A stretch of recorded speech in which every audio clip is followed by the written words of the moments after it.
Brothers and sisters, that Shaytan is very much invested in ruining the salah of a believer. In fact, he has an obsession with this, because he was one who was invited to pray to Allah in the beginning of time, and he refused, and he regrets this. But arrogance is preventing him from apologizing, and he will not apologize. And so Jahannam will be his home, as Allah has told us. And that's why he is immensely bothered at those who stand up to Allah and do what he knows he should have done all those years ago. And that is bow and prostrate to Allah.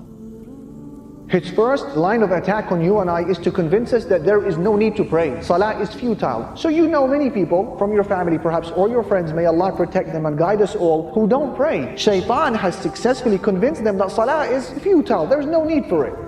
If, however, he fails in this endeavor and you crush those whisperings and you get into your salah, he doesn't give up. He goes for the second best line of attack, which is what? Delay your salah. And that is why a lot of people, they don't remember the last time they prayed Fajr when it was still dark outside. If and when they pray it, it's only when the sun is halfway up the sky. La hawla wa la quwwata illa billah. He will say delay it, snooze it. It's okay, you have time, combine it. If, however, you pray your salah on time, he will go for his third line of attack. He doesn't give up. And that is what? Al-waswasa, to whisper. He will stand next to you and he will remind you of things that you had completely forgotten about. And you will find that your mind has become such a problem-solving brain in salah, and remembering solutions to problems that have passed a long time ago, and you start recalling things that you had completely forgotten about. That is Shaytan. If he cannot stop you from praying, he will minimally detract from the reward by distracting. And that is why Imam Ibn al-Qayyim rahimahullah, he said in his book Talbis to Iblis, he said, when a person stands up to pray before Allah subhanahu wa ta'ala, Shaytan is overcome with a huge amount of jealousy, because you have just now stood in the greatest of all stations before Allah, and the nearest that you can be before Him, and it is the station that causes Shaytan most pain and most anger, and so he endeavors to ruin your standing before Allah subhanahu wa ta'ala. It bothers him. It reminds him of a traumatic past. It reminds him of his fate and future. It reminds him of his arrogance. This is the most transformational act that a Muslim can do in his life, to say Allahu Akbar and stand in salah. And so jealousy overcomes him, and he begins to try to remind you of things throughout the day to detract from your reward.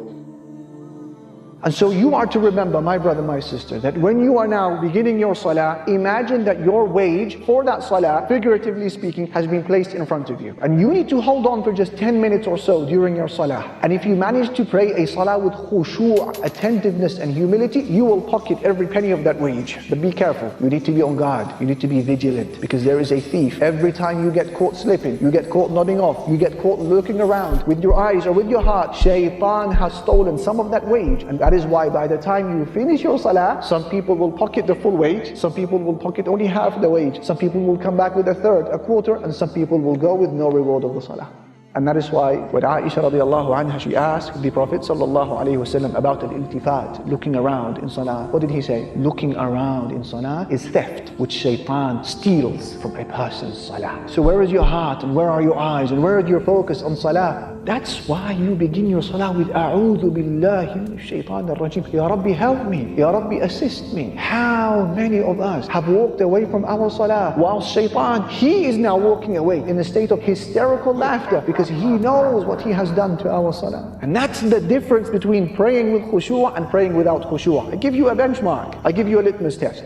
A person who prays without khushu', he remembers in his or her salah the things that they had forgotten about before the salah. Whereas the one who prays with khushu', by the time they finish their prayer, they had forgotten about what they were doing before they started the salah. Allahu Akbar. And that is why Ibn al-Qayyim, he speaks about those who are affected so much with the whispering of Shaytan, and they don't fight him off, and they don't think about A'udhu billahi minash shaitanir rajim, I seek refuge in Allah from Shaytan. Ibn al-Qayyim, he said, this person comes into salah, and then he walks out of the salah carrying the same sins, the same burdens, the same crimes that he had walked into salah with. None of them were lifted and removed through the salah. He said, the people who benefit from salah, the people who have their sins erased, the people who have the lifting of their burdens are ones who pray salah with khushu', they carry out its right, and they offer Allah Almighty an attentive heart. These are the people who experience a khiffah, a lightness during their salah, and they experience the lifting of a burden when they finish their prayer. He said, till people will hope, or till people will wish that they had not departed from their salah. Have you experienced that before? May Allah subhanahu wa ta'ala allow us to experience the essence of salah. This is is why you begin your salah with A'udhu billahi minash shaytanir rajim. You're saying, Ya Rabbi, I can't do this on my own. Control him for me, oh Allah. I can't. Assist me. Keep him at bay. And that's what you do. When there is someone that you can't handle for whatever deficiency or weakness you have, you go to the owner. You go to the very top. You say, please restrain them. I can't take them out myself.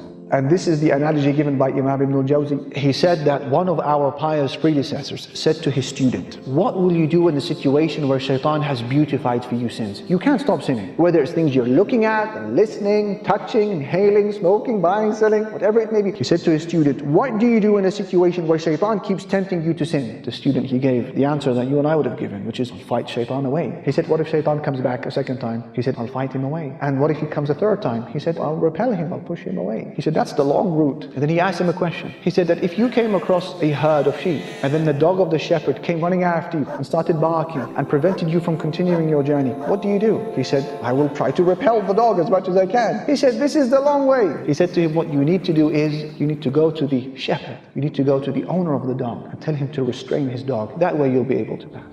Do you see what he's saying? You've got to go right to the top. You've got to speak to the owner. Who's the owner? Of not just Iblis, all of creation, the angels, the jinn, the humans, the beasts, the creatures, the heavens and the earth. That is Allah, Al-Malik, Rabbul Alameen. Go to the very top. Complain to him, Ya Rabb, help me restrain this creature from when I begin my salah until I complete it. That is what you are doing when you say, A'udhu billahi minash shaytanir rajim. Feel the ubudiyyah, experience your servitude to Allah and your poverty and your bankruptcy and your need to Him as you say, A'udhu billahi. I can't, oh Allah, help me.